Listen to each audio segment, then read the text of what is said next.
안녕하세요. 네, 한 주 건너뛰고 오늘 마지막 네 번째 시간에 만나뵙게 됐는데요. 코로나에 다들 무사하셨으면 좋겠는데 괜찮으시죠? 괜찮으시죠? 네, 괜찮습니다. 네, 저희가 저번 주에 코로나 때문에 사실 이제 한 주 건너뛰게 됐고요. 오늘 네 번째로 만나는 시간인데 이제 찾아가는 비대면 탄소중립 교실은 한국기후환경 네트워크하고 대전 시청자 미디어 센터 그리고 대전 환경운동연합 그리고 대전 사회혁신센터가 함께 하고 있습니다. 오늘 네 번째 마지막 강의는 쓰레기산을 아시나요라는 제목으로 방치 쓰레기 문제나 재활용의 어려움 그리고 해결책에 대한 이야기를 들어볼 건데요. 아마 저희가 앞서서 3주간의 시간 동안 이제 플라스틱 쓰레기나 우리가 버리는 쓰레기들이 어떻게 처리되는지 그리고 어떤 대안들이 있을지 많이 이야기를 하고 또 강의에 참여하시는 분들도 고민을 많이 하셨을 것 같아요. 그래서 이게 진짜 어떻게 처리되고 있는지 우리가 버리는 쓰레기가 우리가 분리배출한 쓰레기가 어떤 여정을 통해서 어디로 가고 있는지 이야기를 오늘 나눌 수 있지 않을까 하고요. 오늘 그 쓰레기산을 아시나요 강의를 준비해 주신 분은 한국 폐기물 재활용 공제조합의 정동현 팀장님입니다. 그래서 정동현 팀장님하고 오늘 얘기 나눠볼 거고요. 아마 많이 궁금한 내용들이 있으실 것 같아서 많은 질문도 부탁드립니다. 우선 팀장님, 한국 폐기물 재활용 공제조합이 조금 생소한데 어떤 단체인지 소개 부탁드릴게요. 네, 알겠습니다. 네, 안녕하세요. 반갑습니다. 그 사회자님께서 소개해 주셨던 한국 폐기물 재활용 공제조합의 대인력팀을 맡고 있는 정동현 팀장이라고 합니다. 일단 우선적으로 저희 폐기물 재활용 공제조합은 아마 대부분 일반 시민들께서는 생소하실 거라고 이렇게 판단이 되고요. 저희는 그 환경부로부터 설립 허가를 받아가지고요. 1999년 11월 30일 날 설립이 됐습니다. 현재 20년 이상 설립이 돼서 현재 운영 중에 있고요. 저희의 그 회원은 그 폐기물 재활용 업체라든지 폐기물 신고 업자 약 천여 개사가 저희 그 회원으로 되어 있습니다. 실질적으로 그 설립에 대한 그 목적 자체는요, 폐기물 관리법에 따른 제40조, 제41조에 따라서 폐기물 재활용 업자 및 폐기물 처리 신고자에 대한 그 방치 폐기물 처리 이행 보증을 하기 위해서 저희가 그 설립이 되어 있고요. 쉽게 말하면은 이런 부분이 있어요. 이게 2000년도 이전 같은 경우에는 이게 방치 폐기물 처리 이행에 대해서 보증하는 제도가 없었거든요. 그렇다 보니까 그 폐기물 재활용업자를 비롯해서 모든 폐기물 처리 업자가 이게 폐기물이라고 하는 거는 이게 처리가 이게 일차적인 목적이다 보니까 돈을 받고 이제 그 폐기물 발생자라든지 배출자로부터 이렇게 폐기물 처리 업체가 그거를 돈을 받고 이렇게 가지고 옵니다. 근데 이제 이거를 돈을 받고 가지고 왔는데 그거를 적정하게 처리하지 않고 이렇게 무한히 이렇게 쌓아놓고 돈만 받아놓고 이제 이거를 부도를 낸다든지 이런 문제가 있어가지고 이거를 이제 폐기물관리법상 제도적으로 그러면 너희들이 허용된 폐기물 처리업을 하는데 허가라든지 신고를 한 업체 같은 경우에는 너희들은 그러면 적정하게 그 반입받은 폐기물을 정상적으로 이렇게 너희가 없더라도 문제가 생겼을 때 처리할 수 있게끔 보증을 해라. 라고 해서 이제 생긴 게 이제 저희 폐기물 재활용 공제조합이거든요. 네. 그렇게 좀 이해하시면 될 것 같습니다. 그 사업 이외에도요, 저희가 그 폐기물 처리 사업 관련해서 각종 보증, 그리고 수출입 폐기물 보증에 대해서 그런 사업들을 좀 하고 있습니다. 네. 이 정도 저희 조합에 대해서는 설명은 좀 드리겠습니다. 저희 그 뉴스에서 많이 봤던 의성의 쓰레기산이라든가 이런 것들과 연관돼 있는 내용이겠네요. 네, 맞습니다. 네네. 그 쓰레기산 최근에도 기사에서 좀 연속 보도로 되는 거를 보고서는 우리 눈에 보이지 않지만 쓰레기들이 과연 어디 가서 쌓여 있는가 정말 우리 눈에 보이지 않기 때문에 없는 줄 알았는데 어딘가는 그 비용을 돈이 아니라 정말 그 환경적인 비용을 부담하면서 쌓여 있었던 것이더라고요. 그래서 그러면은 팀장님 강의 오늘 준비해 주신 이야기 부탁드리겠습니다. 네, 알겠습니다. 일단 먼저 그 대전 시민분들과 직접 만나서 이렇게 폐기물 재활용에 대해서 이야기를 나눌 수 있도록 이렇게 자리를 마련해 주신 대전환경운동연합을 비롯해서요, 그 자원순환 교실을 개최하신 관계자분들과 이게 온라인상으로 참석해 주신 그 대전 시민분들께 먼저 감사의 인사를 드립니다. 일단 오늘 주제는 방치 불법 폐기물 문제와 재활용의 어려움 및 해결책에 대해서 이게 설명을 드릴 텐데요. 일단 2018년부터 이게 국내적으로 이게 문제가 되고요. 그다음에 환경 및 주변에 그 많은 그 주민의 많은 피해를 이렇게 끼친 일명 쓰레기산에 대해서 이렇게 설명을 드릴 텐데, 이거에 대해서 왜 발생을 했는지, 그리고 왜 발생할 수밖에 없었는지 이렇게 한번 생각하는 시간이 되고, 이에 따라서 우리에게 어떤 문제를 일으켰느냐에 대해서 한번 살펴보는 시간이 됐으면 합니다. 이 자리에서 이렇게 문제 해결에 대해서 문제 해결책을 좀 제시를 할 수는 없을 수도 있어요. 하지만 정말 우리가 한 국민으로서, 시민으로서 어떤 역할들을 좀 이렇게 할 수 있을지 좀 고민하는 좀 시간이 됐으면 합니다. 설명드릴 순서는요, 그 방치 폐기물 조합 소개는 먼저 앞서 설명을 드렸기 때문에 이거는 했습니다. 그리고 방치 폐기물 발생 및 처리 현황, 그리고 방치 불법 폐기물 발생 원인, 그리고 재활용의 어려움 및 해결책의 순서로 이렇게 설명을 좀 드리겠습니다. 저희가 현재 아까 앞서 설명을 드렸듯이 저희 공제조합에서 방치 폐기물 처리 사례를 좀 말씀을 드리면요. 일단은 저희 조합원사인 땡땡자원에서 이제 방치 폐기물 처리 미이행에 따라 가지고 방치 폐기물이 발생한 사례가 있습니다. 총 발생량은 폐합성 수지 부분인데요. 한 107톤 정도 발생을 했고, 이제 이 사업장 같은 경우에는 환경부에 이제 허용 보관량을 78톤을 받았어요. 그래서 이 사업장 안에서 폐기물을 반입할 수 있는 양이 이제 78톤인데, 폐기물 관리법상 1.5배까지 이제 방치 폐기물 처리 이행 보증을 하도록 좀 하고 있습니다. 그래서 이 시설 같은 경우는 현재 한 110톤 정도까지가 이제 저희가 이제 막 이게 사고가 났었을 때 방치 폐기물 처리 이행을 해줘야 될 양이거든요. 그래서 107톤에 대해서 저희가 조합에서 처리 물량에 대해서 다 이제 처리를 했고요. 그래서 이제 처리 결과를 보시면 이제 약 1개월 이내에 현재 왼쪽에 보시는 바와 같이 이렇게 사업장 내에 방치 폐기물들이 발생을 했었는데, 그거에 대해서 저희가 한 1개월 이내에 이제 처리 이행 조치 명령에 따라 가지고 저희가 처리를 했습니다. 그래서 오른쪽에 보시면은 깨끗하게 처리를 한 사례를 보시면 저희의 역할들을 좀 이렇게 아실 수 있을 것 같습니다. 그러면 방치 불법 폐기물 발생 및 처리 현황에 대해서 한번 설명드리겠습니다. 일단은 가장 많이들 아시는 경부구성에 대한 사항입니다. 이게 현재 방치된 양이요. 최종적으로 처리를 하고 나서 보니까 최초에는 15만 톤이다, 18만 톤이다 이렇게 했었는데, 이게 실질적으로 했을 때는 한 21만 톤 가량 현재 처리가 방치가 돼 있었고요. 이거에 따라 가지고 현재 20만 8천 톤이 현재는 다 처리가 돼 있는 상태입니다.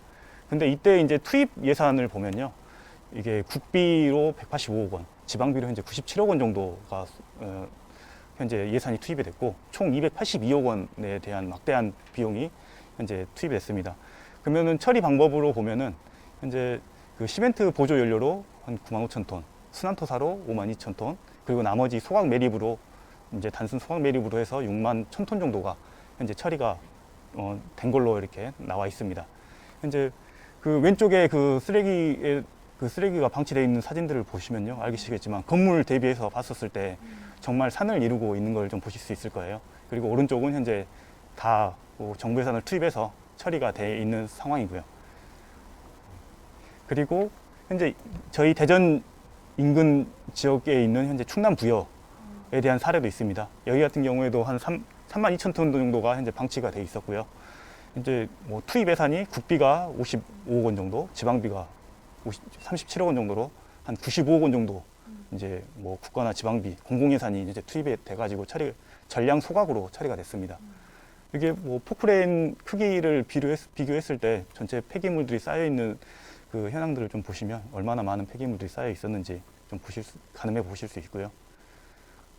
그리고 대표적인 또 사례로 이제 전남 영암 부분을 보시면, 여기 같은 경우에는 이게 한 20개소 이상에서 이게 산발적으로 이렇게 폐기물들이 쌓여 있어서 한 2만 8천 톤 정도가 요 영암 인근 지역 쪽에 이렇게 쌓여 있었는데요. 여기 같은 경우에 보시면은 현재 10억 정도가 현재 그 공공 예산으로 투입이 돼 있었고요. 그리고 그 처리가 한 2만 8천 톤 중에서 3만 5천 톤 정도 현재 소각으로 처리가 됐습니다. 근데 문제가 뭐냐면 현재 2만 5천 톤 정도가 현재 아직까지도 방치가 돼 있어요. 그 이유가 뭐냐면 다른 곳 같은 경우는 예산이 어느 정도 충당이 되고 하다 보니까 이게 적정하게 이제 다 처리가 됐는데 이제 전남 영암 같은 경우에는 현재 지금 10억이 지금 투입이 됐는데도 현재 2만 5천 톤을 처리하기 위해서는 75억 정도가 더 투여가 돼야 되다 보니까 현재까지도 아직까지 전체 다 처리가 되지 않고 현재 잔여량으로 현재 남아있는 모습을 좀 보실 수 있습니다. 현재 앞에 뭐 의성권도 그렇고 뒤에 부여권도 그렇고 영암권도 그렇고 보시면 이게 그 폐기물 안에는 재활용이 될 수 있는 부분들도 있고 뭐 재사용, 뭐 재이용, 뭐 이렇게 뭐 재활용을 뭐 이렇게 자원순환을 해서 이렇게 사용할 수 있는 부분들이 있는데 이게 방치가 되다 보면 보시겠지만 전량 소각이나 매립 그리고 이렇게 단순 처분 그냥 버려지거나 그렇게 할 수밖에 없는 좀 현실이 되다 보니까 그런 좀 문제들도 좀 있습니다. 그래서 앞에는 현재 세 지역 같은 경우는 주요 이제 그 대표적인 사례들을 한번 그 보실 수 있게끔 자료를 넣었고요. 이게 전국 그 불법 폐기물 발생 및 처리 현황을 좀 보시면요. 현재 전국적으로 2017년부터 2020년 8월까지 160만 톤 정도가 이제 불법 방치 폐기물로 발생이 됐습니다. 그래서 처리가 130만 톤 정도 됐는데 아직까지 잔여량이 한 30만 톤, 31만 톤 정도가 아직 잔여돼 있고요. 그럼 이 처리량에 따라 가지고 투입된 공공예산이 1,260억 정도가 현재 공공예산으로 현재 투입이 돼 있는 걸 보실 수 있습니다. 막대한 비용이 현재 들어가는 상황인 거죠. 그러면은 이게 폐기물 그 관리법상에 보시면 어차피 그 뭐 문법이나 이런 사항들도 보시면 어차피 이게 불법이라든지 이런 거에 따라 가지고 이제 공공 예산이 먼저 투입이 되고 그거에 대해서 이제 그 뭐 오염 발생 원인자라든지 이렇게 해서 뭐 다시 이제 구상금을 회수를 하고 이렇게 할 수도 있다라고 또 볼 수가 있는데 실질적으로 이제 그러면은 이 방치 불법 폐기물에 대해서 투입 예산 대비 그러면 얼마만큼 다시 국가가 그 그 원인자한테 그걸 다시 회수를 했느냐를 이제 볼 수 있는 그 표가 있는데요. 이게 2017년부터 2020년 8월까지 데이터 중에서 이게 대지평 완료 대비 실제 그 환수율 부분을 보실 수 있습니다. 이 자료를 보시면요. 현재 건수가 76건 중에서 실질적으로 환수가 된 거는 그 3건에 불과하고요. 그리고 금액으로 보면은 209억 원에 대해서 그 공공예산이 투입이 됐는데 실질적으로 환수된 비용은 3억 원밖에 안 된 실정인 거예요. 그러면 앞에서 뭐 1,200억, 한 1,300억 정도 되는데 그러면은 1% 정도 되면은 한 10억밖에 이제 이거에 대해서 이제 그 뭐 환수를 문제 원인자로부터 환수를 하지 못하고 나머지는 다 국가 공공예산, 뭐 국민의 세금으로 이게 다 충당이 될 수밖에 없는 현실이라고 좀 볼 수가 있는 부분이거든요.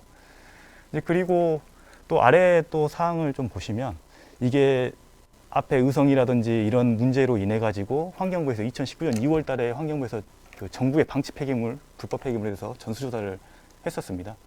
근데 그때 이제 그 문제가 일어나고 이제 그 이후 2월부터 2020년 8월까지 또 추가적으로 이제 발생한 현황 또 불법 방치 폐기물이 발생한 현황이 또 있거든요. 이렇게 뭐 아직까지도 이런 좀 문제들이 계속 현재 저희 주변에서는 방치나 불법 폐기물들이 현재 발생되고 있다라고 좀 이렇게 보시면 됩니다. 이게 현재 그 방치 폐기물이 있고요. 그 다음에 그 불법 폐기물이 있는데요. 방치 폐기물이라고 하는 거는 현재 폐기물 처리 업체가 사업장 내에서 발생된 사항을 방치 폐기물이라고 이야기를 하고요. 저기 이제 불법 폐기물 같은 경우에는 일반 저희 지금 현재 언론사라든지 이런 거에서 가장 많이 그 뭐 언론이 된 뭐 공장 뭐 빈 공장에 가득 폐기물을 채우거나 아니면 뭐 토지를 좀 빌려가지고 이게 담을 높이 쌓아가지고 거기에 이제 투기를 한다거나 했었을 때 이제 불법 폐기물로 이제 법적으로 용어는 좀 그렇게 좀 정의를 알고 아시면 될 것 같습니다. 그러니까 그냥 무허가업자가 이제 그냥 뭐 투기 이제 불법으로 이제 투기를 한다고 이제 보시면 되는 거죠. 네. 그다음에 그러면은 그렇다고 한다면 이게 불법 방치 폐기물의 발생에 따른 문제점을 보시면요. 일단 환경적인 측면에서 보시면 폐기물 같은 경우에는 이게 적정하게 관리가 필요합니다. 이게요. 그렇지 않으면 2, 3차 오염의 우려가 있는 거고 인체에도 이게 피해가 끼칠 수가 있는 거거든요. 근데 현재 그냥 불법 폐기물 같은 경우에는 이게 사각지대로 무단으로 방치할 수 있는 문제가 있는 거고요. 이제 그로 인해 가지고 악취라든지 침출수, 그 다음에 대기 오염 등의 이제 주변 환경이라든지 주민 피해가 좀 발생하는 문제가 있습니다. 그리고 여기에 그치지 않고 화재라든지 산불 등의 발생의 원인 그 우려의 위험에 이제 그냥 바로 노출이 돼 있는 상태고요. 그리고 아까 앞서도 보셨지만 전량 소각을 했다시피 단순 소각이나 매립 처분을 할 수밖에 없는 먼저 이렇게 할 수밖에 먼저 할 수 있는 좀 체계다 보니까 자원순환에도 좀 저해가 되는 문제가 있습니다. 그리고 재산적인 측면에서도 그 막대한 공공예산, 세금이 낭비가 되는 부분이 있고요. 그리고 토지주라든지 임대인 등에게 재산상 피해가 발생이 됩니다. 그래서 좀 이런 그 방치 불법 폐기물이 처리가 지연이 되는 경우에는 이제 주민 피해가 이렇게 상당히 이제 지속이 되는 부분이고요. 이게 이제 처리가 이제 지연이 되면은 그 피해는 고스란히 그 국민에게 이제 전가가 좀 될 수밖에 없는 상황입니다. 네. 그렇다면은 이런 방치 불법 폐기물이 좀 어떤 원인에 의해서 이게 이렇게 발생이 될 수밖에 없었는가? 그렇다면은 이런 원인들을 이렇게 어떻게 좀 이렇게 해결할 수 있을지에 대해서 좀 이렇게 생각해 보는 시간을 좀 가지려고 하는데요. 일단은 불법 방치 폐기물의 그 발생 원인은 일단은 먼저 그 폐기물 분리 배출에 대한 어떤 미흡 문제가 있을 거고요. 그 다음에 가장 현재 재활용 업자가 어려워하는 부분이 현재 재활용 제품에 대해서 그리고 수요처가 없는 부분이거든요. 그래서 이제 보면 SRF 활성화 문제, 그리고 중국 폐기물 수출 금지, 그 다음에 이제 폐기물 처리 단가에 대한 어떤 급등 문제, 이제 저유가 시대의 어떤 지속 문제, 이런 부분들이 현재 수요처 폐기물 재활용 제품의 어떤 수요하고 직접적으로 좀 관련이 있는 부분들입니다. 그래서 이게 뭐 단순히 뭐 한 가지 문제로 인해 가지고 불법 방치 폐기물이 발생했다라고 보긴 어렵고요.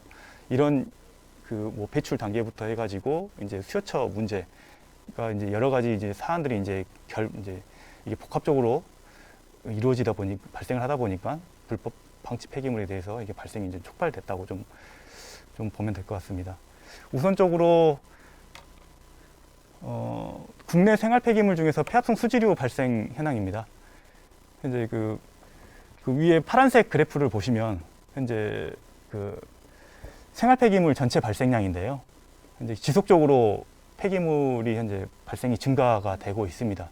현재 2018년 1월 1일부터 자원순환 기본법이라고 해가지고 자원순환 사회 전환을 위해서 이게 법이 뭐 개정이 되고 했는데, 그럼에도 이제 그 법 자체가 이제 발생에 대한 감량화, 그 다음에 소각의 최소화, 매립의 제로화를 이제 모토로 해서 이렇게 법이 됐는데, 시행이 됐는데, 실질적으로 폐기물 발생량은 현재 지금 현재 코로나 시대도 있고, 이제 계속 이제 일회용품의 사용 증가라든지 이런 부분들 때문에 생활 폐기물에 대한 발생량 자체는 현재 지속적으로 좀 아직까지도 좀 증가 추세로 볼 수 있고요. 그 중에서 그러면 이 증가가 어떤 부분에 대해서 이렇게 증가가 됐느냐를 보니까요. 이게 그 빨간색으로 이게 막대를 보시면 폐합성 수지류 쪽입니다. 이제 폐합성 수지류가 2013년도를 보시면 한 200만 톤 정도 되는데요. 이게 현재 2019년도에는 400만 톤, 2배 정도 이제 증가하고 있는 걸로 볼 수 있습니다. 그러면은 현재 그 처리 방법으로는 재활용 소각 매립, 대표적으로 재활용 소각 매립이 있는데, 그러면 소각도 현재 증가가 되고 있고 매립도 일부 증가가 되고 있습니다. 그리고 발생량 대비 재활용도 이제 증가가 된다. 그래서 그러면은 굳이 방치 폐기물이 발생을 하지 않고 그러면은 적정하게 처리할 수 있는 거 아니냐라고 볼 수 있는데, 소각하고 매립 같은 경우에는 이게 최종단이에요. 처리하는 최종단. 그렇다 보니까 소각이 됐다 하면은 태워져서 없어지는 거고, 매립은 그냥 땅속에 묻히는 거고. 한데 재활용에 대해서 현재 이게 좀 그 재활용 통계상 맹점이 뭐냐 한다면, 이게 폐기물이 발생을 해서 폐기물 재활용 업체로 들어옵니다. 근데 폐기물 재활용 업체로 들어오면은 재활용률이 잡히는 거예요. 근데 실질적으로 재활용이 됐다고 하는 거는 재활용 제품으로 만들어져서 그게 수요처로 가야지 이제 이게 실질적으로는 전 주기상으로 봤을 때는 재활용이 완벽하게 됐다라고 봐야 되는 부분이거든요. 근데 현재 재활용 수요처 부분에 대한 어떤 문제가 있다 보니까 이게 폐기물은 재활용 업체가 들어오는데 그 나갈 데가 없는 거예요, 제품이. 그러면은 제품이 이제 쌓이고 더 이상 이제 납품처가 없다 보면 재활용 업체에서는 이거 더 이상 이제 폐기물들을 이제 받지를 못하는 그런 문제가 있는 거죠.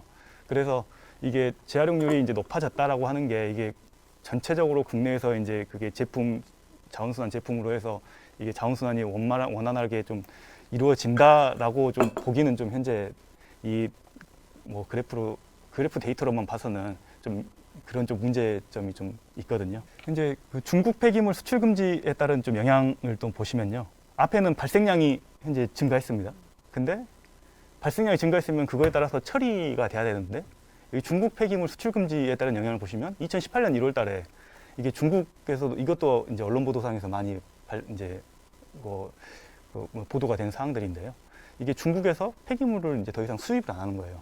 그럼 우리나라에서는 그러면 어떤 폐기물을 얼마만큼 수입을 했느냐, 아니, 수출을 했느냐를 이제 그 표를 보시면요.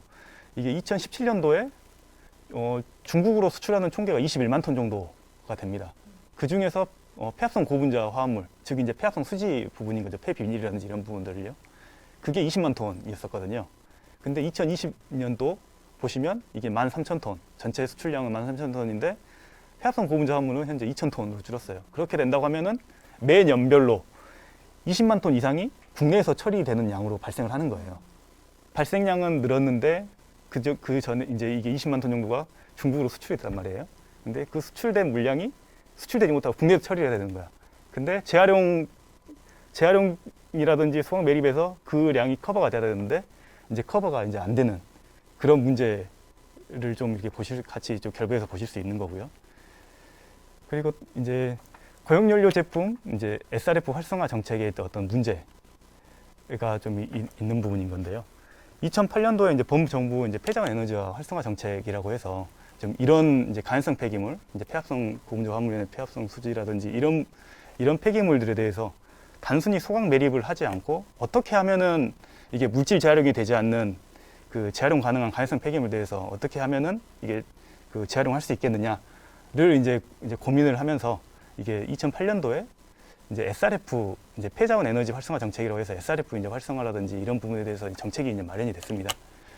그래서 현재 폐비닐, 폐플라스틱, 가연성 폐기물들에 대해서 이제 고용연료 제품 제조 및 사용 등에 대해서 이제 재활용 활성화를 추진을 했는데 이게 2016년도에 이게 정책이 이제 급선회가 된 거예요. 이제 이게 이유가 이제 SRF 시설에 대해서 이제 부정적인 어떤 인식이라든지 이제 지역 주민 반발로 인해 가지고 뭐 포천, 나주 뭐 이런 전국에서 이제 SRF 사용 시설에 대해서 이제 설치 포기를 하고 가동 중단이 된 사태가 있고 현재 이게 좀 경색이 돼 있다 보니까 적절하게 이제 인프라가 이제 구축이 되지 않고 있는 상황인 겁니다. 이제 그렇다 보니까는 이게 이제 SRF에 대해서 계속 이제 규제만 하고 이제 시설에서 지원하는 정책들도 아예 그냥 다 삭제를 시켜버리고 그리고 이제 그 에너지를 이용해서 이제 발전을 하게 되면은 이제 REC라고 해서 이제 신재생 에너지 이제 공급 인증서를 통해 가지고 일부 이제 지원을 해주는 금액들이 있습니다. 근데 이제 그런 제도들도 다 이제 제한을 하고 이렇게 하다 보니까 이제 2019년도에 이제 감사원에서 이제 이런 좀 문제에 대해서 이제 환경부 감사를 했었는데 이제 폐기물 처리 시설 이제 확보 부족으로 이제 방치 폐기물 발생 및 폐비닐의 적정 처리가 이제 문제가 된다라는 좀 이런 지적들이 좀 있었습니다. 그리고 그 저유가 시대로 인한 이제 신재 우위 시장인데요. 이게 그 폐비닐, 폐합성 고분자 화합물 같은 경우에는 석유에서 기원이 돼서 그 잔재물로서 이제 뭐 플라스틱을 만들고 PP를 만들고 PE를 만들고 하는데 그러면 이제 이게 유가가 저유가가 되다 보니까 이제 그런 새로운 원료에서 이렇게 제품을 생산하더라도 폐기물 재활용을 통해 가지고 이렇게 재활용한 물질보다 이게 단가가 오히려 새로운 제품이 낫거나 같은 이제 지위에 있는 거예요.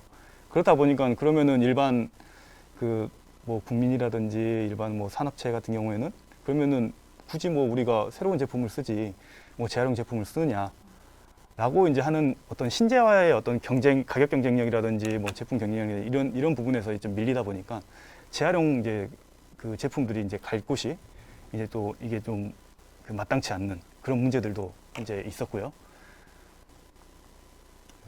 그리고 그 앞서 그 사회자님께서 말씀해 주셨지만 이게 우리가 충분히 분리 배출을 하고 있음에도 불구하고 왜 그게 재활용이 안 되느냐라고 이렇게 말씀해 주신 부분이 있는데, 이 사진상에 보시면은 이제 이게 뭐 똑같아 보이는 게 뭐 플라스틱 재질이라고 하더라도 거기에는 PP, PE, 뭐 PET, 뭐 PS 이렇게 각각 이제 구별이 돼 있어요.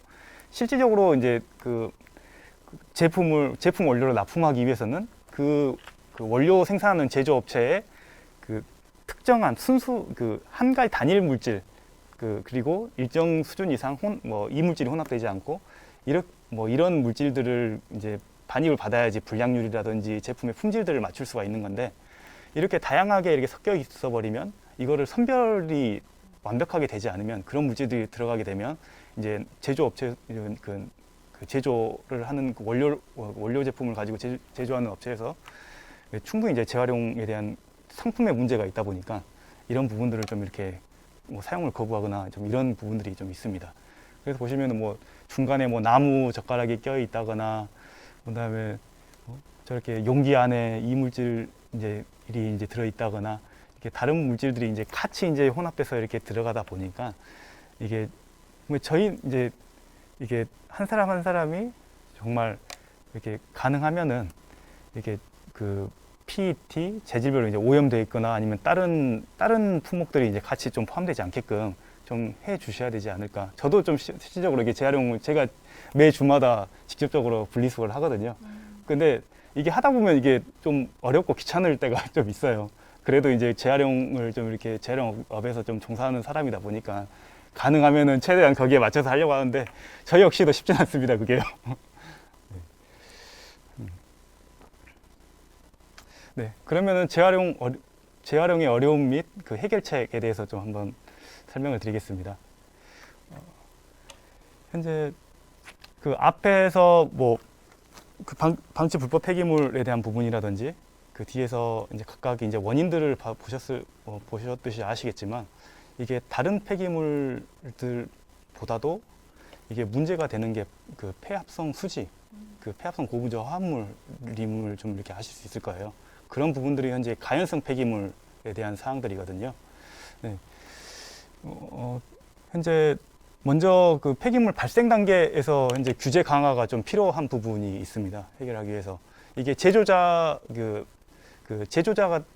대한 그 자원순환의 어떤 강제성이 좀 미흡한 부분이 있거든요. 왜냐하면은 예를 들어서 폐기물 이제 처리업체 같은 경우는 기준을 준수하지 않았을 경우에는 이게 영업정지라든지 허가취소라든지 이렇게 좀 강하게 좀 규제를 하고 있어요. 근데 이제 제조단 같은 경우에는 이제 이게 어떤 강한 규정이 아니라 공고 수준으로 있다 보니까 이제 뭐 감량화라든지 재활용 자원순환을 이렇게 쉽게 용이하게 하기 위한 부분들이 이제 뭐 경제성 뭐 논리를 통해서 뭐 그냥 외면이 될 수 있는 부분들이 좀 있는 부분이 있거든요. 그래서 단일 재질 사용이 좀 필요합니다. 이게 어차피 단일 재질을 하더라도 이게 어떤 기능적인 측면에서 뭐 이물질을 혼합물이라든지 첨가제라든지 이런 부분들이 좀 들어 있어서 같은 PP 재질을 하더라도 이게 다르게 좀 이렇게 그 용기들이 나오고 하거든요. 그렇게 된다고 하면 실질적으로 이게 안에 PP로 보이지만 실질적으로 이제 이거를 재활용 원료로서 사용을 하고 이렇게 할 때는 다른 그 첨가제라든지 물질들이 섞여 있다 보니까 좀 재활용이 좀 쉽지 않은 부분들이 좀 있습니다. 그래서 다양한 첨가제가 좀 사용되는 게 좀 지향이 돼야 되고, 그다음에 구성품 같은 경우에도 이 뚜껑은 어떤 다른 재질, 요 본체는 또 다른 재질 이렇게 되면은 같이 혼합돼서 배출되다 보니까 이게 또 재활용이 좀 어려운 측면들도 있습니다. 그리고 제품 등 자원순환 기준의 이제 예외 규정을 좀 최소화를 해야지, 좀 강제를 좀 해야지 이제 제조단에서 부터 해 주셔야지 이게 뭐 자원순환에 상당히 좀 큰 포션을 좀 차지하고 있거든요. 이게 각각의 이제 표를 좀 보시면 이제 조치사항 부분에 보시면은 이게 뭐 이행 명령을 이제 미행했다고 하더라도 그냥 명단 공개라든지, 그 다음에 그 뭐 비용적으로 조금 뭐 과태료라든지, 그리고 그냥 공고 수준에서 어떤 조치 사항은 별도로 이제 없는 사항들이 있거든요. 이런 부분에 대해서 좀 제조자들 그 뭐 이제 제품을 제조하는 제조자들한테 자원순환이라든지 이런 부분들이 좀 그 강제화 될 수 있는 좀 어떤 그런 정책적 기능적인 좀 부분들이 좀 필요하다고 보여집니다. 그리고 배출 수거 단계에서 분리배출 품목의 이제 확대 부분인 건데요. 이게 현재 작년부터는 이제 PET, 무색 PET는 별도로 이렇게 하고 있잖아요. 그래서 뭐 이렇게 옷을 만든다든지 뭐 그렇게 좀 재활용이 이제 고품질화 될 수 있게끔 좀 하고 있습니다. 그거와 마찬가지로 PPPS 이런 부분들도 각각 분리배출이 돼야지 이제 실질적으로 이게 정말 물질 재활용하는데, 양질의 물질 재활용하는데 필요하고요.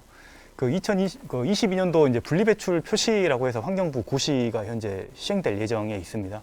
여기에 보시면은 이제 이렇게 이제 컵이 이제 그 뭐 플라스틱 병이 있으면 여기에 이제 뭐 이제 화장품 재질 같은 경우는 아예 그냥 도포가 돼가지고 뭐 초록색이라든지 뭐 파란색으로 이쁘게 이렇게 하잖아요. 그런 부분이 도포 첨압된 재질 같은 경우에는 아예 이제 재활용 표시가 안 된다로 해가지고 종량제 봉투로 이렇게 버리도록 이렇게 하는 정책이 그 제도가 현재 이제 시행을 앞두고 있어요. 근데 이제 이게 물질 재활용은 실제로 어렵지만 에너지 재활용은 되는 부분이거든요.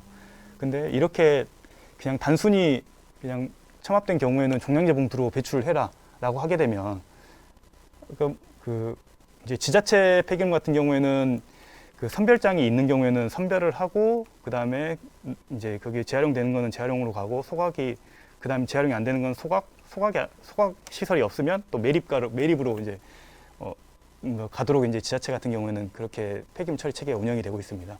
근데 아마 많은 지자체에서 그 선별장이라든지 이런 부분들이 시설이 아예 없거나 아니면 시설 용량 자체가 발생량 대비 그렇게 충분한 용량을 가지고 있지 않는 걸로 알고 있어요.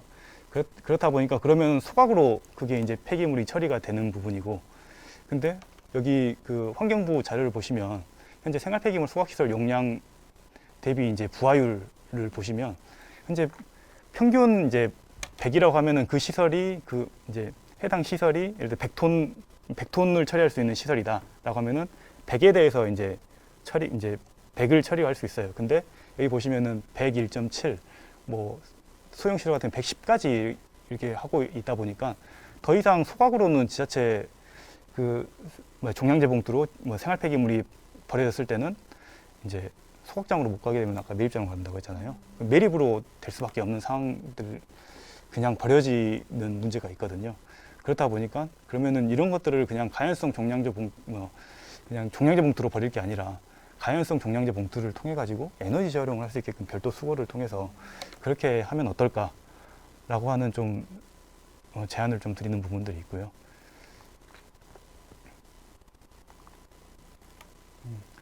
그리고 그 선별 재활용 단계에서 이제 선별 기술 현대화 및 보급 확대가 좀 필요한 부분이 있습니다. 현재 지자체 전처리 시설들이 이제 미설치라든지 수선별에 손으로 선별하는 거에 대부분 의존을 하고 있거든요.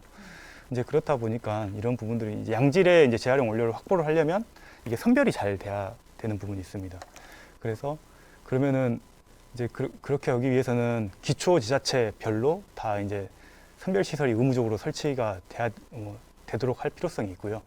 그리고 국내 어떤 그 배출 여건에 맞춰서 선별 기술 개발의 뭐 어떤 효율성이라든지 성능이 좀 이렇게 어느 정도 기대 이상 확보가 될 수 있는 좀 그런 부분의 기술 개발이라든지 보급에 좀 이렇게 투자가 좀 필요하지 않나라고 좀 생각을 합니다.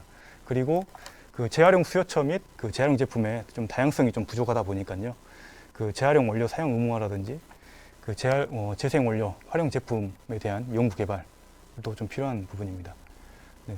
여기 그 저희 이제 공제조합 그 조합원 그 폐합성 수지 쪽에 조합원사들 보면 380개소 정도가 현재 저희 조합원으로 들어와 있는데요.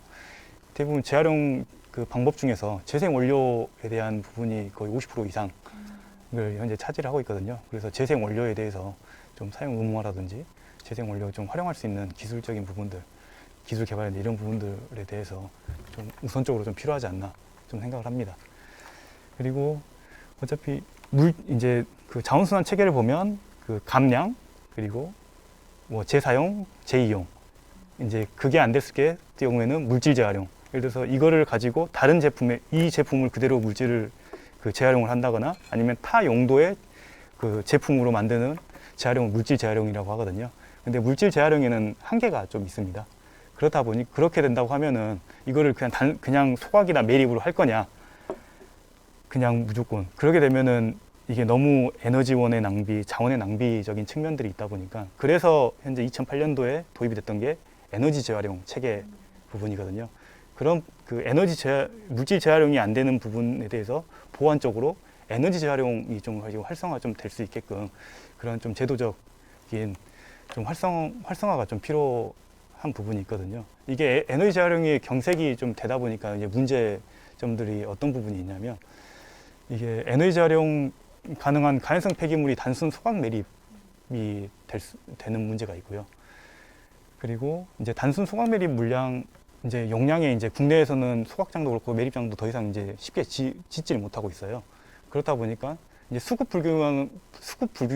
불균형이 이제 일어나는 경우에는 그러면은 분명히 공급은 많이 되는데 이게 이제 폐기물 처리 업체의 수요가 이제 부족하다 보니까 그러면은 그만큼 이제 수요처에서 이제 단가를 이제 올리는 이제 문제가 이제 있고요. 그래서 최근 뭐 폐기물 소각이나 매립 단가가 상당히 많이 올라가 있습니다. 그리고 이제 이러한 처분 업체에서 그럼 폐기물을 이제 선택적으로 이제 반입을 해서 에너지 재활용돼야 될 폐기물들을 우선적으로 이제 처리를 하고 정말 적정 처분돼야 될 폐기물들이 오히려 처리가 기피돼서 이게 방치 불법 폐기물이 좀 이렇게 될 수 있는 이런 문제들도 있거든요. 그런 경우에는 더욱더 이제 환경적으로 좀 위험할 수 있는 부분이 있습니다. 그리고 이제 높은 처분 단가라든지 처분업체 부족에 따라 가지고 불법 처리라든지 방치 여건이 계속 이제 조성이 될 수 있는 거고요.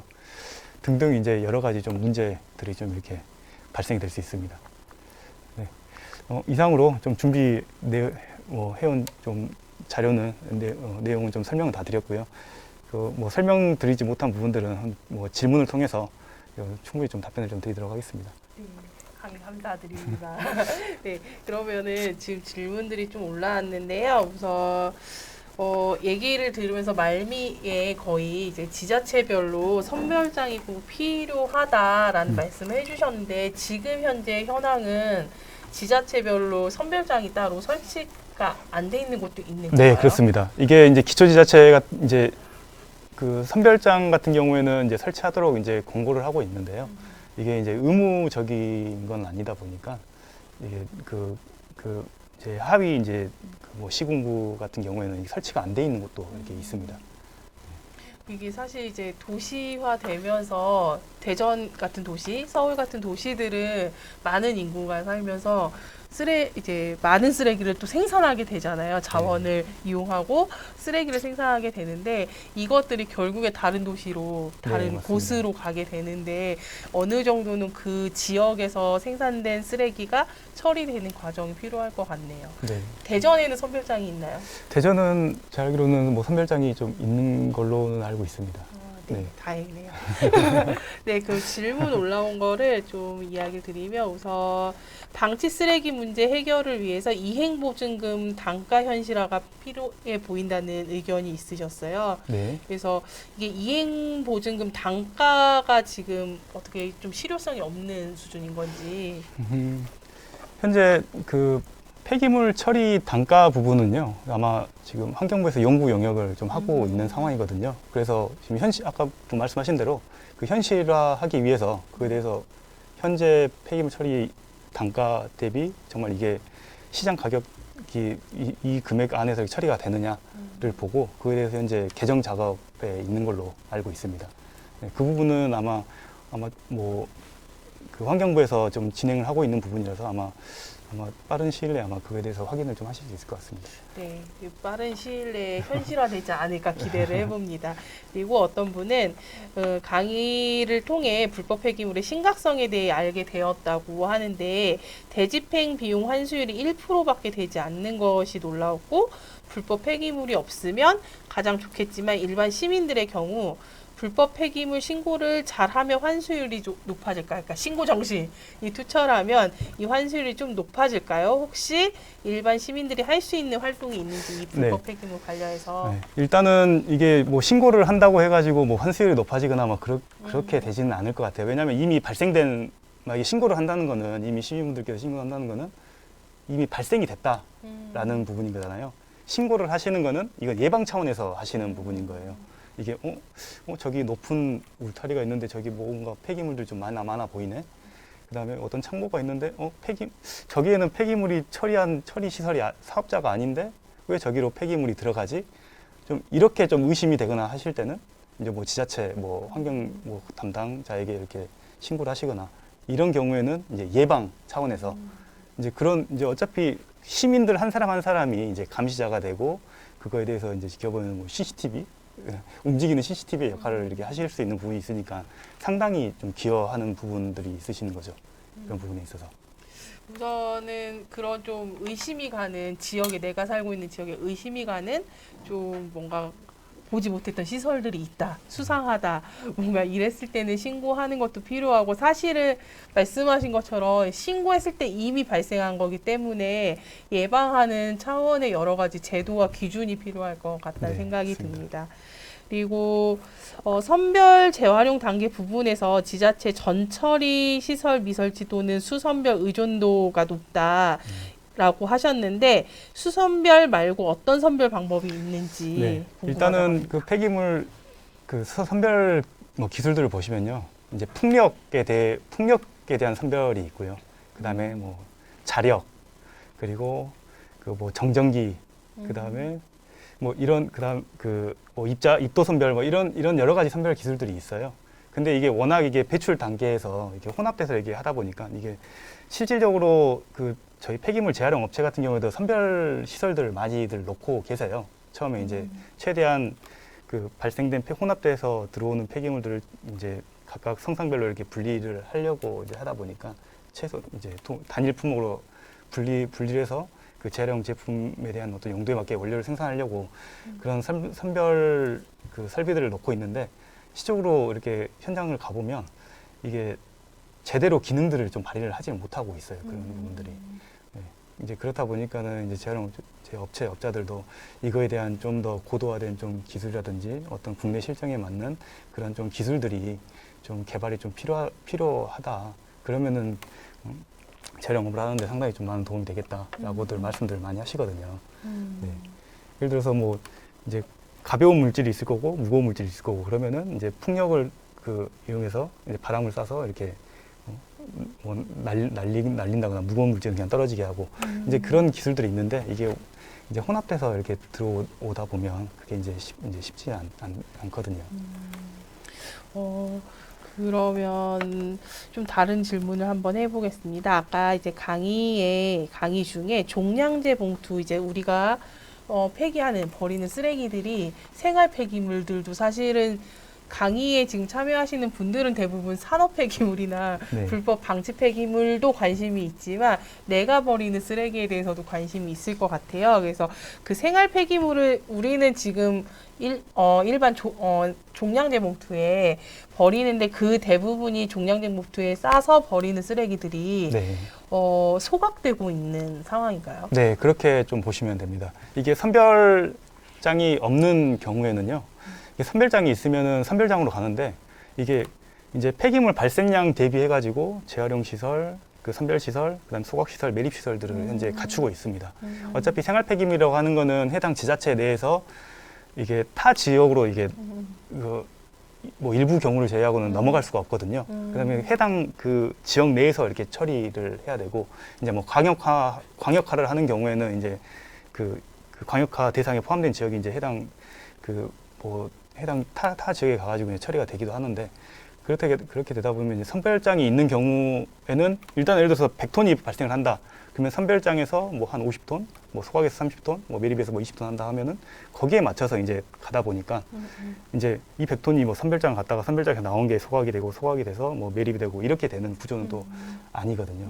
그래서 아까 데이터에서 보셨듯이 이미 지자체 내에서 이제 소각장 자체가 포화가 되다 보니까 폐기물 발생량이 늘었어요.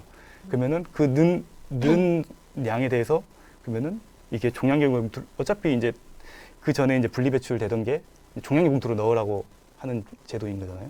그러면은 그 발생량은 소각으로 태우면은 이제 감량화 되는데 이제 감량화가 안 되면 이제 매립으로 갈 수밖에 없는 거죠. 이게 이제 사실 분리배출을 한다고 하지만 많은 양이 일반 쓰레기로 종량제 봉투에 들어가게 되는데 아까 이제 이야기하신 것 중에 좀 인상적이었던 것이 이제 화장품 용기를 이제 기준이 그 색색별 아름답게 보이기 위해서 화장품 용기가 정말 용량 기준에 비해서 과대하게 이제 포장이 돼 있잖아요, 플라스틱으로. 이것들이 만약 일반 쓰레기로 됐을 경우에 이게 이제 에너지 전환으로 되지 않고 그냥 폐기돼서 태워진다. 이거에 대한 문제 지적을 해주셨는데 이런 기준들이 사실 지금 지난 3주간 오늘 4주차 이야기를 들으면서 이런 좀 분리배출하는 재활용을 충분히 할 수 있거나 에너지로 전환할 수 있는 폐기물에 대한 기준이 너무 지자체별로 다르고 너무 약하다라는 생각이 들더라고요. 네, 맞습니다. 이게 이제 그 일반 국민이라든지 이제 시민분들께서 좀 이게 에너지 재활용, 예를 들어서 SRF 고용연료 제품을 통해 가지고 이거를 에너지 재활용하는 거하고 소각하고 뭐가 다르냐라고 좀 이렇게 생각을 하세요. 근데 이제 원칙적으로 이렇게 폐기물 관리법상 이게 그 목적을 보면요. 이제 소각 같은 경우에는 이제 처분이 목적이 되는 거예요. 그리고 반입되는 폐기물 자체가 좀 이렇게 좀 유해성이 좀 더 크거나 더 이상 재활용되지 않는 폐기물이 반입이 되다 보니까 이거는 에너지 회수라든지 에너지 이용의 목적이 아니라 우선적으로 안전 처분이 목적이 되는 부분이에요. 근데 이제 이 폐기물 말고 이제 그 태워서 에너지원이 될 수 있는 폐기물들이 있거든요.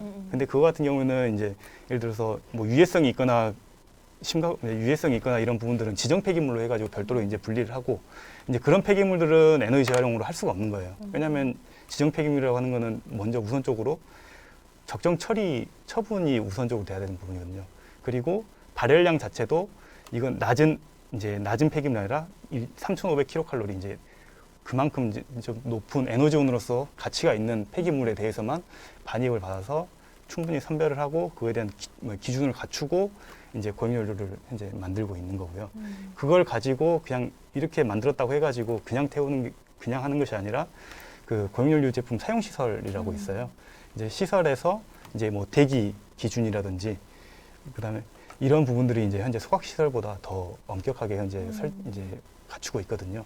방지 시설, 대기 오염 물질 방지 시설을 통해 가지고 이제 배출될 때는 충분히 다 깨끗하게 이제 정화가 되게끔 해서 이렇게 내보낼 수 있게끔 법적으로 돼 있고요. 그 다음에 이 시설에서 이렇게 뭐 소각으로 가는 것보다 에너지 재활용을 해야 되는 이유가 일반 소각시 같은 경우에는 아까 말씀드렸듯이 목적 자체가 그냥 단순 처분이 우선이에요.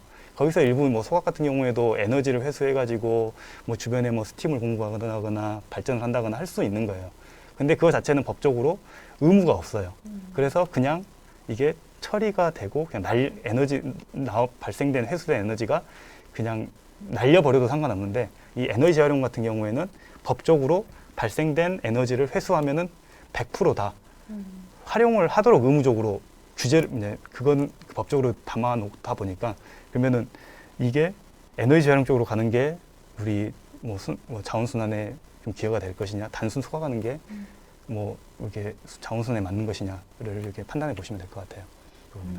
근데 이제 소각 이야기가 사실 이제 뭔가 태워서 에너지원으로 만들 수 있느냐 아니면 단순 처리하느냐의 문제에 있어서 소각에 되게 민감할 것 같아요. 저만 해도 일단 태우면 미세먼지나 이런 문제 어떻게 해결하지 않은데 여기 댓글에 소각 시설이 부족한 부분에 대해서 너무 공감한다. 근데 내 집 앞에, 내 집 옆에 소각 시설이 들어오는 건 지금 너무 모두 반대하는 일이잖아요. 네네. 그래서 이런 게 사실 다 누구나 반대하면 사실 해결책은 없을 것 같은데 이걸 네. 해결할 수 있는 부분 환경적으로 좀 더 안전하게 알리고 해결할 수 있는 부분이 있을까요? 네. 그러니까 위험하지 않다라는 게 필요할 것 같은데. 일단은 뭐 어디냐 최근에는 이게 그 소각 시설 같은 경우에도 보면 그 이제 여러 가지 복합 시설하고 같이 연계를 해가지고 뭐 지화한다거나 뭐 아니면은 그 이제 어떤 뭐 복합 편의 시설 같이 이제 같이 결부를 해가지고 같이 이제 하는 이제 그 시민들한테 이제 그 뭐 혜택을 제공한다거나 그렇게 좀 뭐 님비 시설로서 이렇게 좀 탈피하려고 그렇게 좀 하고 있는 부분들도 있고요. 현재 기준 자체는 다른 어떤 배출 시설보다 그다음에 에너지 재활용 시설 그리고 소각 시설 기준 자체를 상당히 이제 엄격하게 현재 두고 있기 때문에 뭐 좀 그렇게 크게 뭐 우려하시는 것처럼 이렇게 좀 그다음에 실시간적으로 TMS라고 해서 그런 부분들이 좀 상시적으로 관리가 되고 있는 부분들도 있거든요. 그리고 이제 뭐 저도 이제 뭐 서울에서 뭐 살다가 이제 좀 내려와서 왔는데 뭐 저희 집 바로 근처에도 목동 소각장이 있었거든요. 그래도 뭐 이제 계속 이제 그렇다고 한다면 환경적으로 그렇게 크게 위험하고 한다면 그 목동 소각장 자체가 그 시설 자체가 크거든요. 그래서 뭐 그러면은 인근 주민들한테 좀 피해가 좀 있어야 되는데 좀 그렇지는 좀 않는 상황도 있는 거고요. 그리고 이제 그 세계적으로도 보면 다 도심지 안에 이제 소각장들이 다 있어요. 그렇게 이제 시설들이 있다 보니까 그게 이제 좀 많이 좀 왜곡되고 좀 과도하게 이제 이게 관리가 안 됐을 때는 정말 위험할 수 있는 부분들이 있어요. 왜냐면 뭐 예를 들어서 뭐 황산화물이라든지 뭐 질소산화물, 유해 물질들이 이제 내보낼 수가 있는 건데 이게 정말 그 법 테두리 안에서 방지 시설을 하고 정상적으로 관리되면서 운영이 된다고 하면 그게 그렇게 위해하지 않다라고 좀 보셔도 될 것 같거든요.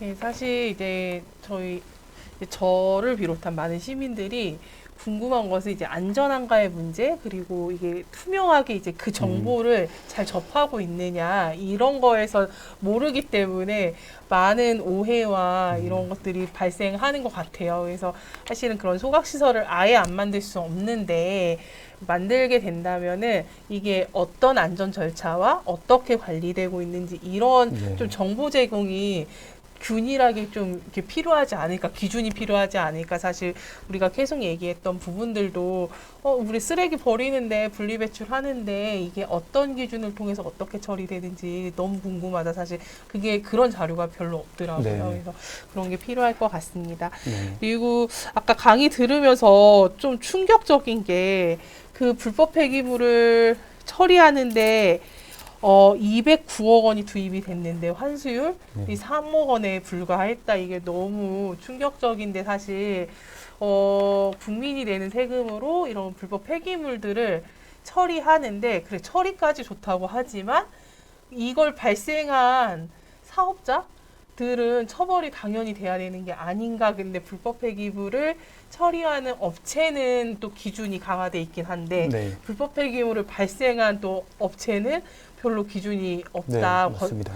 이게 좀 충격적이었는데 이게 어떻게 좀 지금 댓글에서 불법 방치 폐기물의 행정대 집행이 어떤 절차로 진행이 되느냐 이게 네. 궁금하다는 분이 있었고요.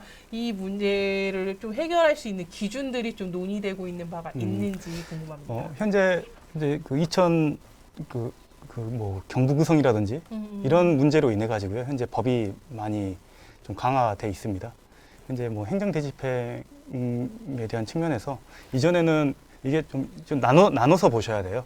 이게 불법 폐기물은 현재 그냥 일반 폐기물 처리업자가 아닌 자가 이게 그냥 어떤 일반 토지라든지 공장 등에 이렇게 방치를 시키는 문제 시키는 경우가 불법 폐기물인 거고요. 방치 폐기물은 폐기물 처리 업체가 그 사업장 내에 이제 정상 폐기물 처리하기 위해서 허가라든지 신고를 받은 업체가 그 사업장 내에서 이제 방치를 함으로써 발생된 것을 방치 폐기물이라고 보시면 되거든요. 현재 환경부 그 정부 정책에서도 이제 강화하는 게 실질적으로 이게 방치 폐기물이라는 게 발생 특성 자체가 이게 뭐 장기적으로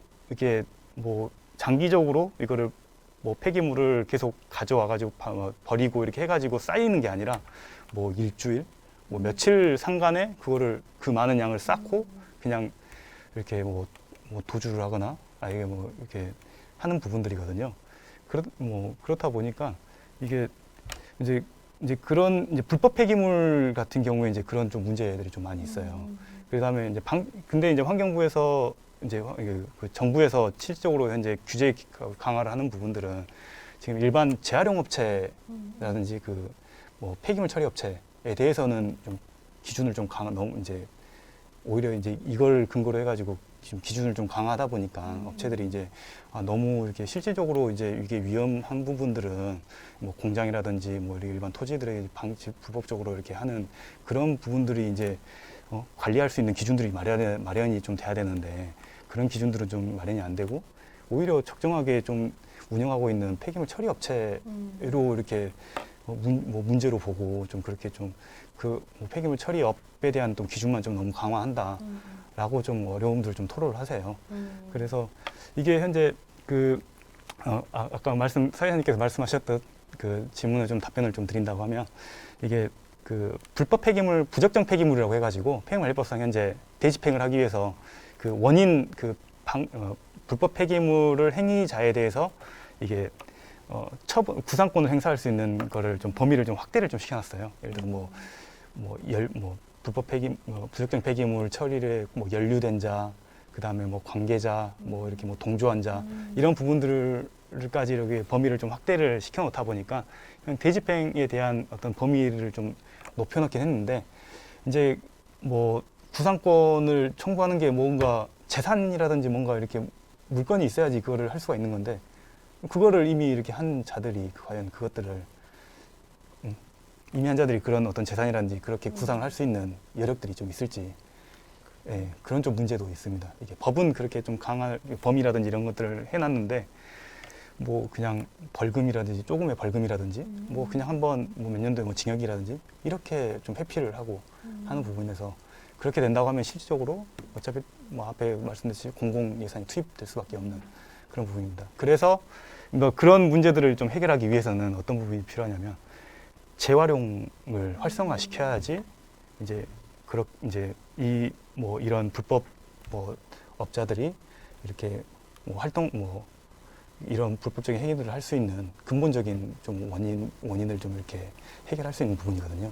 이게 재활용 쪽에서 이렇게 잘 되지 않다 보니까 그러면은 그런 폐기물들을 내가 쉽게 처리해 줄게. 그런 폐기물 그냥 내가 싸게 처리해 줄게. 라고 이제 이게 이렇게 할 수 있는 부분이고 그거를 이제 투기를 하고 이런 사례들이 좀 이렇게 있을 수 있는 겁니다.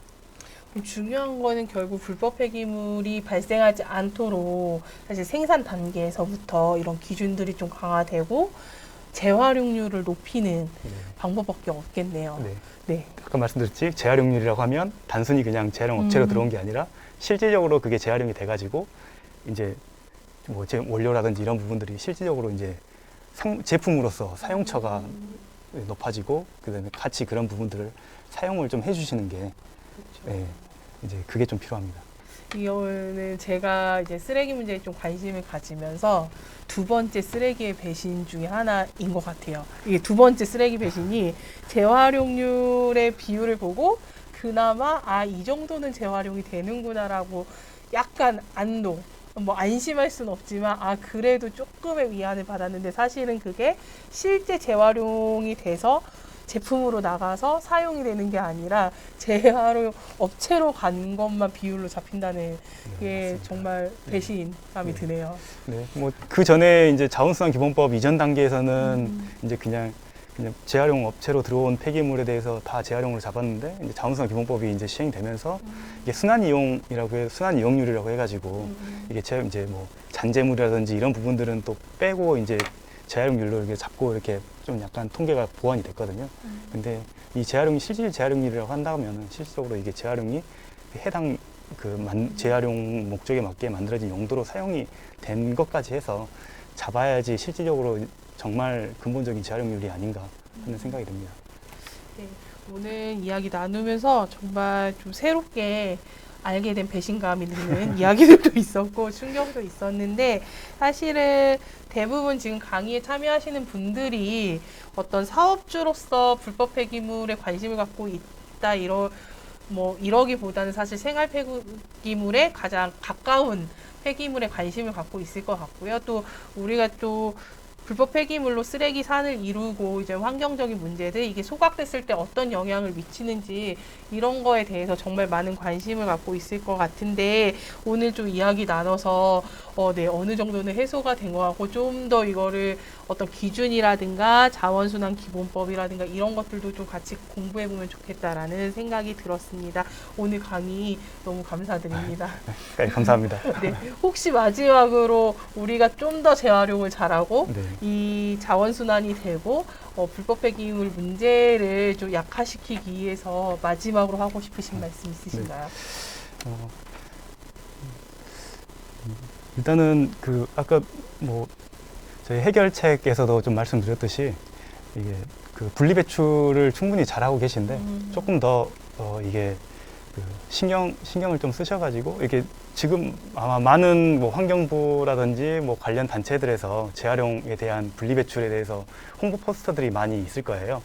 저희 이제 저 역시도 국민 한 사람이고 시민으로서 그런 어떤 그 홍보 포스터 자체가 뭐 재활용에 대한 어떤 활성화를 위해서 그다음에 양질의 그 재활용 제품 생산을 위해서 활용도를 높이기 위해서 현재 그 재활용 활성화 될 수 있게끔 만들어 놓은 부분이거든요. 그런 부분들을 좀 꼼꼼히 좀 살펴보시고 그 좀 한 사람 한 사람이 좀 시간이 좀 들고 좀 번거롭다 하더라도 그렇게 같이 좀 지키시면서 좀 해주시는 게 가장 그 저희 한 사람으로서 할 수 있는 최선의 방법이 되지 않을까 생각이 들고요. 그다음에 불법 폐기물 같은 경우에도 이게 그 지자체 그 공무원들이 일일이 좀 다니면서 이거를 그 뭐 확인하거나 발견한다거나 적발한다거나 이런 게 쉽지가 않아요. 그리고 뭐 환경 쪽 뭐 공무원이라고 해봤자 뭐 한두 명 뭐 이렇게 뭐 몇 명 되지 않는데 그 넓은 곳을 할 수도 없다 보니까 좀 그런 좀 뭐 의심이라든지 우려 좀 사례가 좀 있으면 한 사람 한 사람이 그런 부분들을 좀 관심 있게 지켜보시고 그런 부분들을 같이 이 자원순환에 대해서 기여한다는 마음으로 좀 같이 이렇게 뭐 제보를 한다거나 이런 부분들도 상당히 좀 기여할 수 있는 부분도 있을 거고요. 그 다음에 아까 이제 말씀드렸듯이 그러면 물질 재활용이 안 되고 그러면은 안 되는 부분에 대해서 그냥 태우고 매립을 할 거냐라는 측면에서 에너지 재활용 이제 고용연료 제품이 될 수도 있는 거고 뭐 열분해라가 될 수도 있는 거고 그런 에너지 재활용 측면에서 조금 더 이렇게 어차피 현재 법상에서도 충분히 환경적으로 위해하지 않게끔 그 제도들이 현재 갖춰지고 있고 현재 갖추어지고 있거든요. 그런 부분에서도 언론이라든지 이런 부분에 대해서 발표하는 것보다 발표하는 것만큼 위해하거나 그런 부분들은 좀 그렇게까지 심각하게 말씀하시는데 제도적으로 충분히 많이 좀 갖추고 있어요.